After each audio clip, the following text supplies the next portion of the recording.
All India car dealer association ने राजधानी दिल्ली के पीतमपुरा में अपनी गवर्निंग बॉडी की बैठक की। हम आपको बता दें कि लंबे समय से कोरोना की वजह से all India car dealer association की बैठक को पोस्टपोन किया जा रहा था, लेकिन जैसे ही हालात सामान्य हुए तो संगठन को लेकर सुझाव और विचार करने के लिए इस बैठक का आयोजन किया गया। All India car dealer association ने पूर्व में सरकार के साथ प्रस्ताव रखते हुए कई सुझाव दिए थे, जिनमें से कई सुझावों को सरकार के द्वारा मान लिया गया है।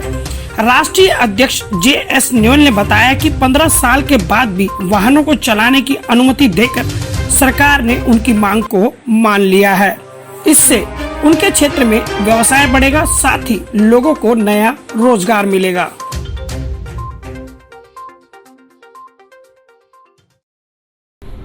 बहुत सारे मुद्दे थे जो हमारे मेंबरों की बहुत बड़ी प्रॉब्लम थी, RTO की थी। कोरोना के बाद काम बहुत कम हो गया, उसके बारे में डिस्कस था। कुछ अपनी एसोसिएशन में कोई पदाधिकारी थे, उनकी नियुक्तियां करनी थी। ट्रेड सर्टिफिकेट की मांग थी। अभी 10 से 15 साल की जो गाड़ियां, उसका मुद्दा जो था उसके बारे में डिस्कस हुआ। जो नितिन गडकरी साहब ने कहा कि गाड़ी स्कैन होगी, स्कैन होने के बाद 15 साल का ग्रीन टैक्स लिया जाएगा। जो भी टैक्स लेने के बाद वो गाड़ी आगे चल पाएगी। तो इस तरह के बहुत सारे मुद्दे थे जिसके बारे हमने डिस्कस करा। सर, ये जो गाड़ियों के 15 साल बाद समय अवधि बढ़ाई जा रही है, क्या ये जो सेल परचेज का काम करते हैं उनके काम में नई जान फूकेगा? बिल्कुल। देखो, कोई भी गाड़ी आप कस्टमर को भी फायदा रहता है और उसमें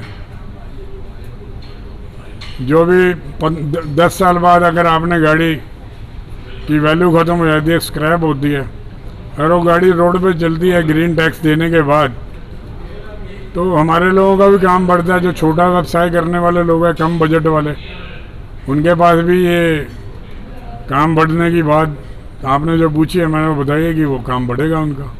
आगे सर आप गवर्नमेंट से कौन कौन सी मांग करने जा रहे हैं संस्था की तरफ से? जो है सबसे पहले ट्रेड सर्टिफिकेट की मांग है, इंटर स्टेट टैक्स की मांग है, और सबसे RC के ऊपर जो HP के मुद्दे हैं उसके ऊपर बात करनी है हमने। प्लस जो दोनों पार्टियों को पेश करके ट्रांसफ़र होने की बात है, पॉसिबल नहीं है, इसके ऊपर बात रखनी है। तो ऐसे कम से कम 5-6 मुद्दे हैं हमारे, जो अभी मानसून सेशन में जो मेंबर ऑफ पार्लियामेंट और मंत्री लोग आएंगे, क्योंकि कोरोना काल के अंदर तो सब लोगों का आना जाना बंद था, वहीं उनसे मिल करके अपना एक पत्र देंगे, मांग पत्र, कि हमारी ये बात रखी जाए और सुनी जाए। आपने पहले भी गवर्नमेंट से बहुत सारी मांगी करी हैं, तो कौन कौन सी मांगी आपकी अभी तक मांगी की संस्था? देखो, जैसे 10 से 15 साल की गाड़ियों की बात थी, ये बहुत बड़ा मुद्दा था। इसके ऊपर बहुत बार डिबेट भी हुई है, बहुत बार प्रेस कॉन्फ्रेंस भी करी है हमने, इसका विरोध भी करा है हमने। बहुत सारे ऐसे मुद्दे मामले थे जिसके ऊपर हम लड़ते रहे हैं। TV चैनलों पे भी बात रखी है, सड़कों पे उतरे हैं। अब सरकार ने उस मामले को ग्रीन टैक्स लेकर के चलने की बात कही है। बहुत मैं सरकार की इस बात को एक्सप्लेन करता हूँ कि अच्छा काम करा उन्होंने।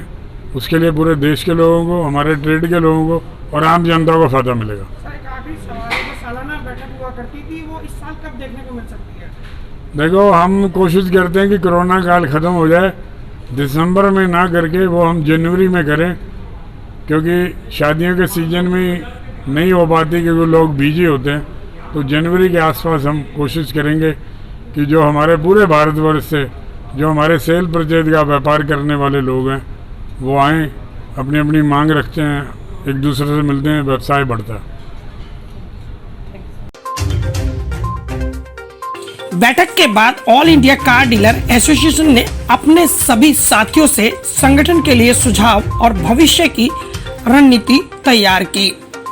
जानकारी के मुताबिक ये संस्था देश की एक नामी संस्था है जो कार डीलरों का प्रतिनिधित्व करती है। साथ ही देश के ज्यादातर राज्यों में इनके सक्रिय सदस्य मौजूद हैं और वर्ष भर में कई बैठकों के साथ ये हमेशा नई योजनाएं और रणनीति तैयार करते हैं और सालाना एक भव्य प्रोग्राम करते हैं और जिसमें देश की कई जानी मानी शख्सियतों को बुलाकर ये अपनी संस्था से अवगत कराते हैं।